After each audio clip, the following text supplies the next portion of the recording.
我好久没有洗洗衣机了，所以趁妈妈不在的时候，我就洗一洗它的里面。第一个步骤开电，第二个步骤呢就是冲水，然后水就出来了咯，然后我们就可以加东西。这个洗衣机真的用了有10年嘛，6、10年有8年，所以我上次洗过一次，去年洗过一次，今年我来洗。首先呢，Top and House 今天才刚买的到半瓶。我这个洗衣机是10个 kg 的。我们倒完了这些过后呢，我们就要留个液。按瓶就好，不用多 ，OK。然后呢，我们就要加另外一个 soy milk。soy milk 呢，水液没有啦，我没有3个的啦。可是我自己真的是水液，因为我太久没有洗了 ，OK， 大概是这样子。好了，我就这样子让水就是蒸泡它隔夜。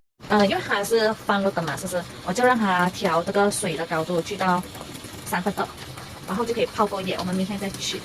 OK， 我大概就是装这样子的水量，让它过夜。虽然有点多泡了，应该没有到2/2的。OK， 明天见，拜拜。蒸泡1天的洗衣机，快看，真的很肮脏。哎呦，所以还有一个步骤我们就完成了。OK， 我刚刚抹干净了，现在下一个步骤呢，就是这个步骤了啦。OK， 我首先是拿这个洗衣液，这个3个盖盖的，盖盖是哪个？盖盖就是这个3盖。为了拍给你们，那我就涂好。反正我就是真的好像1年才洗一次吧，应该是这样吧。哎，随便。然后呢，就说有没有也是3个盖。盖盖呢也是这个盖 ，OK， 你们不要像我这样涂好吗 ？OK， 搞定。所以我们又重新再洗过一次，而且这次不用泡的，直接。我是调那个水量哦，一般这样子，然后时间调最快就好了。然后这一次洗了过后，就完成了。